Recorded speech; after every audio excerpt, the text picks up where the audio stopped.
Welcome to War Bios, where we delve into the most pivotal battles in history, and I'm your host, General Biography. Today, we're going to explore one of the bloodiest and most decisive battles of the American Civil War, the Battle of Shiloh. By the spring of 1862, the Civil War had been raging for nearly a year, with both the Union and Confederacy seeking to gain control of the crucial border states. The Confederate Army, under the leadership of General Albert Sidney Johnston, had been forced to retreat from Kentucky and Tennessee, and was now regrouping in northern Mississippi. Meanwhile, the Union Army, led by General Ulysses S. Grant, had been tasked with capturing the strategic city of Corinth, Mississippi, which controlled the railroads and highways of the region. The war-torn landscape of the Western Theater was a complex tapestry of rivers, hills, and forests, where the Confederacy's defensive lines were anchored in the rugged terrain. The Tennessee River, which flowed like a lifeblood through the region, played a crucial role in the Union's campaign, as it provided a vital transportation artery for troops and supplies. As Grant's army advanced deeper into Tennessee, they established a base of operations at Pittsburgh Landing, a small town on the west bank of the Tennessee River. The landing was situated near a small church called Shiloh, which would soon become synonymous with bloodshed and sacrifice. The air was thick with tension as the Union Army settled into their new base, their campfires burning like embers in the darkness. The sound of pickaxes striking the earth and the murmur of soldiers' conversations filled the night air as they prepared for a campaign against Corinth, which was just 20 miles to the south. Grant's plan was to march his army to Corinth, where he would confront Johnston's Confederate forces and defeat them in a decisive battle. However, Grant's army was not yet ready for such a bold move. His troops were still regrouping from their victory at Fort Donelson, and many of his units were scattered throughout the region, engaged in various tasks such as guarding supply lines and conducting reconnaissance.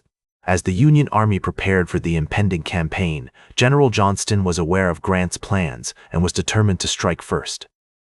He knew that if he could defeat Grant's army before they reached Corinth, he could regain the initiative and potentially drive the Union forces out of the Western Theater.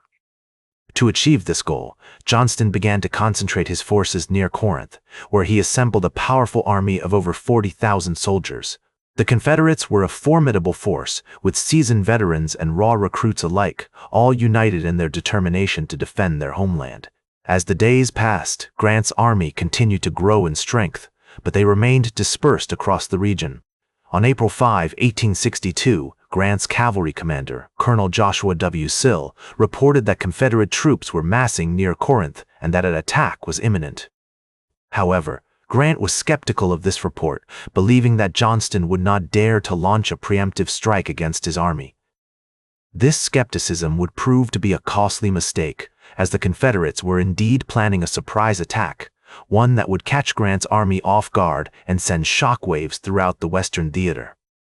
As the sun rose on April 6, 1862, casting a pale light over the Tennessee River Valley, Grant's army was still dispersed across the region, with many units scattered in various camps around Pittsburgh Landing.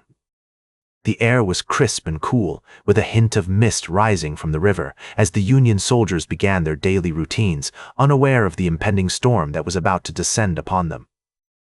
The distant sounds of birds chirping and leaves rustling in the gentle breeze belied the chaos that was to come.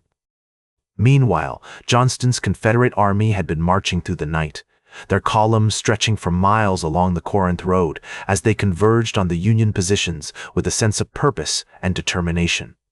The first shots of the Battle of Shiloh rang out at around 5:30 a.m. as a group of Confederate skirmishers stumbled upon a Union picket post near the Frawley Field.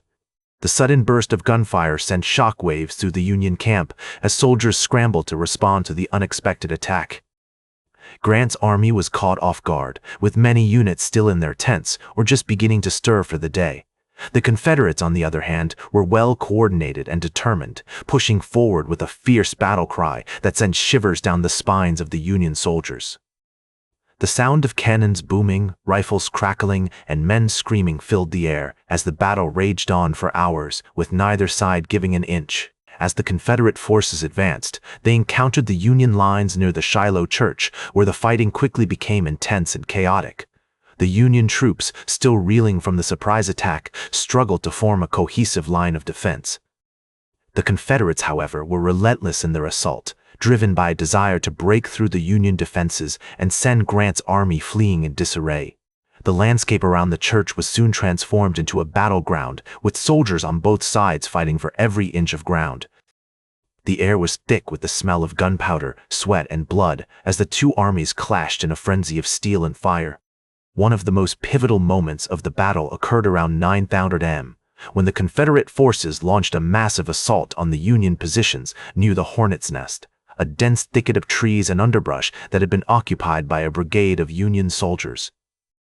The Confederates, led by General Patrick Cleburne, charged forward with reckless abandon, their battle cry echoing through the trees as they attempted to overrun the Union lines.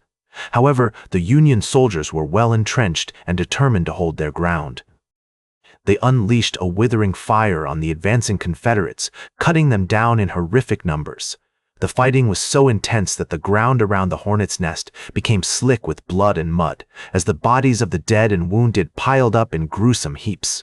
As the day wore on, Grant's army began to rally, with reinforcements arriving from nearby camps to bolster the beleaguered Union lines. The Confederates, however, continued to press their attack, determined to break through the Union defenses and secure a decisive victory. Despite being outnumbered and outgunned, the Union soldiers held firm, fighting with a ferocity that would become legendary in the annals of American military history. By around 2000 p.m., the Confederate forces had begun to exhaust themselves, their attacks becoming increasingly disjointed and ineffective as the Union lines continued to hold. Grant's army, sensing victory within their grasp, launched a series of counterattacks that slowly but surely pushed the Confederates back. The Union soldiers, driven by a desire for revenge and a determination to protect their comrades, fought with renewed vigor, pushing the Confederates back across the battlefield. As the sun began to set on the bloody landscape, the Confederates were in full retreat, leaving behind thousands of dead and wounded comrades. As Grant surveyed the aftermath of the battle, he was met with a scene of utter devastation, with bodies strewn across the ground as far as the eye could see. The Union Army had emerged victorious, but at a terrible cost, with over 13,000 casualties, including many high-ranking officers. The Confederates, too, had suffered heavily, with estimates suggesting that they had lost upwards of 10,000 men. As Grant walked through the carnage, he couldn't help but feel a sense of awe and respect for the bravery and sacrifice of his soldiers, who had fought against overwhelming odds to secure a crucial victory for the Union. As the sun set on the bloody landscape of Shiloh, casting a golden glow over the ravaged terrain, Grant's army began to tend to the wounded and bury the dead.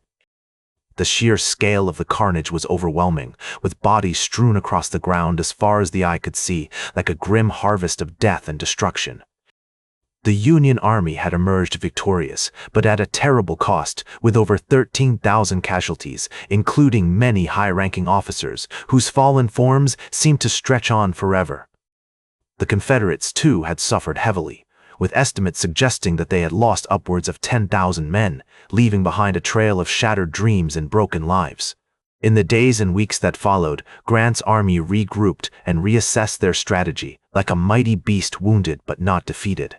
The Battle of Shiloh had been a wake-up call for both sides, a brutal reminder of the horrors of war and the importance of preparation and planning.